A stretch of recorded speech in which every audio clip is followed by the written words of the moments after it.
वय किती आहे तुमचं? 17. 17. तुमचं? 18. 18 17. सगळ्यांचं किती? 17. पहिलीच वारी. कसं वाटतंय पहिल्यांदाच वारीत आले, चालावं लागतंय एवढा मोठा सोहळा, फार कमी तरुण इकडे वारीकडे येतात, तर तुमचं या सगळ्याकडे पाहण्याचा काय दृष्टिकोन आहे तुमचा? आता त्यांची ज्यांची आवड असते ते आता ते दुसऱ्या ह्याच्यात गेलेले असतात. आपण आपल्या विठ्ठलाच्या नावाने आनंद घेत घेत वारी करायची आपली. तुम्ही आता मुळशीचे सगळे, मुळशी पॅटर्न सगळ्यांनी महाराष्ट्राने पाहिलेला आहे. हा एक वेगळा मुळशी पॅटर्न पाहायला मिळतोय. आता मुळशी पॅटर्न जो दाखवला गेलाय तो आता हळूहळू बदलत जाईल किंवा बदलतोय असं म्हणायचं तुम्हाला? नाही बदलत नाही, पण बदलायला पाहिजे. बदलाय पाहिजे, बदलं नाही हळूहळू वाटतंय. बदललं पाहिजे, पण ते असं वाटत नाही की मुळशी पॅटर्न असं येईन लवकर आहे वारकरी संप्रदायामध्ये. कारण की तिकडे वरच्या भागात जास्त करून ते गुंडागर्दी चालू असते. त्यामुळे खालची जे मुळशीचे एकदम खालची लोक आहे तीच या संप्रदायात उतरतात. बाकीच्या वरच्यांचं नाही एवढं सांगतायत. पाऊले चालली पंढरी, गळा भेट घेती वारकरी, लेट्सअप संगे सजली आषाढी वारी. Jadhavar group of institute Pune प्रस्तुत अभंगवारी. महाराष्ट्राला भक्तिरसात डुंबविणाऱ्या आषाढी वारीचे खास वार्तांकन पहा फक्त लेट्सअप वर. हवे रामकृष्ण हरी. सध्या मी वारीच्या वाटेवर आहे आणि आज संत ज्ञानेश्वर महाराजांच्या पालखी सोहळ्यातील पहिलं उभं रिंगण आहे आणि चांदोबाचा लिंब या ठिकाणी मी आहे. आणि आपल्याला दिसतंय की लोणंदचा मुक्काम संपवून तरडगाव या ठिकाणी माऊलींचा सोहळा जातोय आणि चांदोबाच्या लिंब या ठिकाणी सध्या वारकरी आपल्याला पाहायला मिळतात. आणि या ठिकाणी या वारीमध्ये मला युवक दिसले आणि हे एक वेगळं चित्र मला पाहायला मिळालं. वारीमध्ये नेमके हे जेंजी, हे युवा वारकरी काय करतात असा अनेकांना प्रश्न पडतो. मात्र त्यांच्याच तोंडून मी जाणून घेणार आहे वारीमध्ये त्यांना काय मिळतं, वारीमध्ये त्यांनी काय पाहिलं आणि वारीचा अनुभव काय. माऊली रामकृष्ण हरी. रामकृष्ण अरे बोला. काय आपला परिचय द्या, कुठून आलात आपण? मी मुळशीतून आलेलो आहे, हिंजवडी पेस्तरी पुणे, आणि 3रं वर्ष आहे माझं वारीचं. मी 2 वेळेस पलटणवरून आलो होतो आणि यावेळेस मी लोणंदवरून आलेलो आहे. हो. काय कसा झाला प्रवास आतापर्यंत? प्रवास एकदम भारी. आज पहिलाच दिवस आहे आणि पहिलंच उभं रिंगण आहे, तर आनंद घेणार आहे आम्ही. रिंगणचा पहिला कसं असते काय बघणार आहे आज.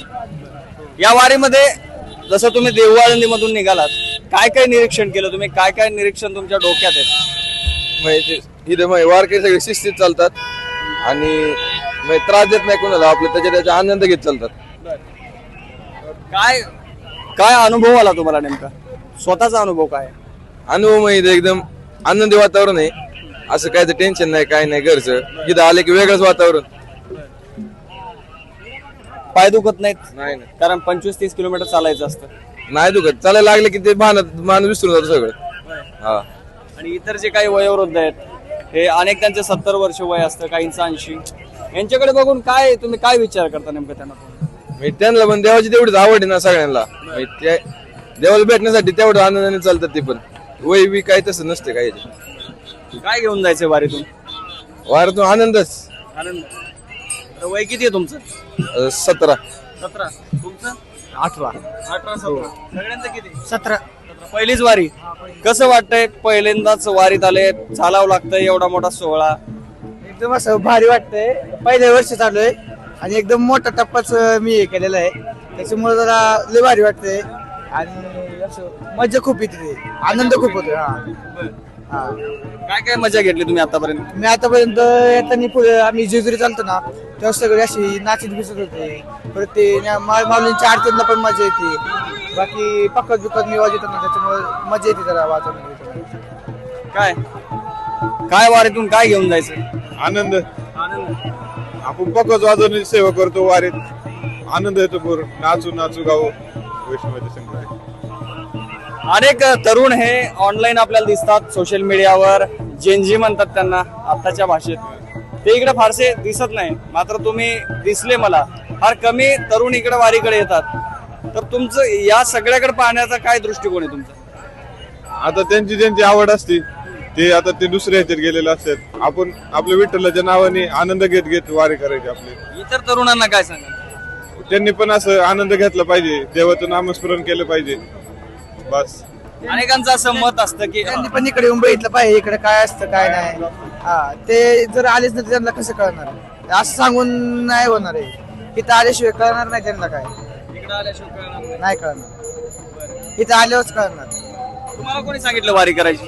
आमचे घरचे आजोबा त्यांनी वारी केलेली त्यांच्या मग आमचे चुलते आहेत. त्यांच्या मग आम्ही आलो त्यांच्यासोबत तसेच. काय करावी बरं वारी? वारी करावी आणण्यासाठी पिढ्यान पिढ्या आपली चालणारी परंपरा आहे, आपण पण ती पाळली पाहिजे परंपरा.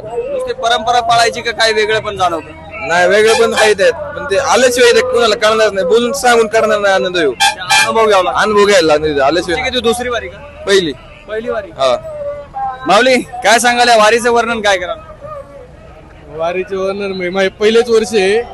माझ्या वडिलांनी 10-15 वर्ष झाली वारी केलेली आहे. आता त्यांचं म्हणणे त्यांच्या पुढे मी करावी. आता त्यांचे ते म्हणले म्हणून आम्ही वारी करतोय. आता वडिलांनी भरपूर वर्ष झालं वारी केलेली. तुमचे पूर्वज आता 2-3 पिढ्यापासून तुमचे वारी करतात. का करत असतील बरं वारी? आतापर्यंत तुम्ही जवळपास 40% प्रवास झालाय तुमचा.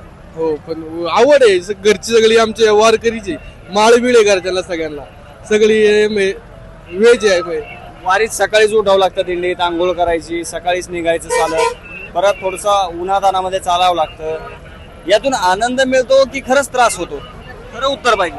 आनंद पण मिळतो थोडा त्रास पण होतो. एवढं सकाळच्या बरी उठायचं चालायचं सोपं नाही ना. आताचे तरुण मुलं हे सोशल मीडियावर रमतात, दुसरेच काहीतरी भानगडी करतात, मात्र तुम्ही वारीमध्ये आलेलात. आता आमचं कसं पहिलं सगळं चालू आहे नाही का घरच्यांचं वारी वारी म्हणून. आणि देवाची एक ओढ पण असते आपल्याला नाही का की पाहिजे पंढरपूर आपल्याला. कसं काय आपण गाडी करून तर जातो भरपूर, पण चलत जायची मजा जी असते ती वेगळी मजा असते, म्हणून आपली वारी करतो. तुम्ही आता मुळशीचे सगळे मुळशी पॅटर्न सगळ्यांनी महाराष्ट्राने पाहिलेला आहे. हा एक वेगळा मुळशी पॅटर्न पाहायला मिळतोय. नाही तो आनंद वातावरण आहे सगळं, आणि सगळ्यांना देवाची ओढ आहे की पंढरपूर पाहिजे नाही का चलत जाऊन. आता मुळशी पॅटर्न जो दाखवला गेलाय तो आता हळूहळू बदलत जाईल किंवा बदलतोय असं म्हणायचं तुम्हाला? नाही बदलत नाही, पण बदलायला पाहिजेत की हा बदलाय पाहिजे. बदलं ना हळूहळू वाटतंय. हळूहळू. काय वाटतं? मुळशी पॅटर्न वर विचारलं होतं, ते बोलले की आता हळूहळू बदललं पाहिजे. तुमचं काय मत? बदललं पाहिजे पण ते असं वाटत नाही की मुळशी पॅटर्न असं येईन लवकर आहे वारकरी संप्रदायामध्ये.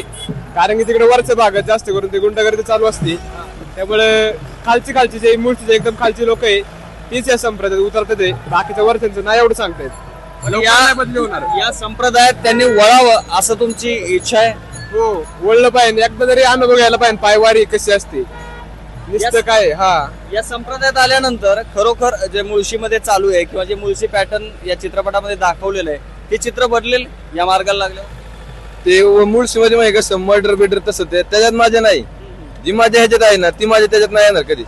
म्हणजे त्यांनी पण इथं येऊन बघितली पाहिजे माझ्या. ते सगळं सोडून आपल्याकडे वारीमध्ये आनंद घ्यायचा. त्यात काय मजा नाही गुंडागर्दीमध्ये. जे तुम्ही निरागस चेहरे पाहता वारकऱ्यांचे, शेतकऱ्यांचे,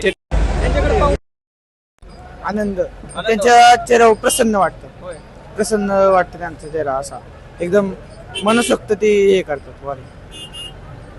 नक्कीच. तर हे होते जेनझी युवा आहेत आणि सर्व मुळशी तालुक्यातून आहेत. 17 ते 18 म्हणजे 20च्या आतील हे युवक आहेत आणि पंढरपूरच्या वारीमध्ये हे वाटेवर सोबत चाललेले आहेत. आपण अनेक मुळशीमधील असतील किंवा महाराष्ट्राच्या कानाकोपऱ्यातून युवक हे फिरायला जाताना, पर्यटनाला जाताना पाहतो, मात्र वारीला जाणारे तरुण हे फार कमी वाटतात.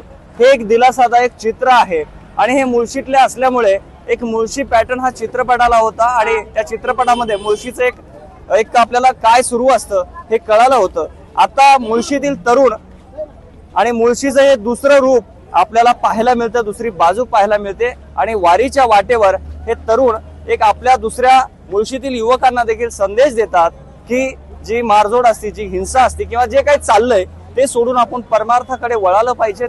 वारकरी संप्रदायाचे जर विचार आपण घेतले तर नक्कीच मुळशी पॅटर्न हे चांगल्या अर्थाने ओळखला जाईल. वारीच्या वाटेवरून विष्णू सानप, लेट्सअप मराठी, चांदोबा चालीम.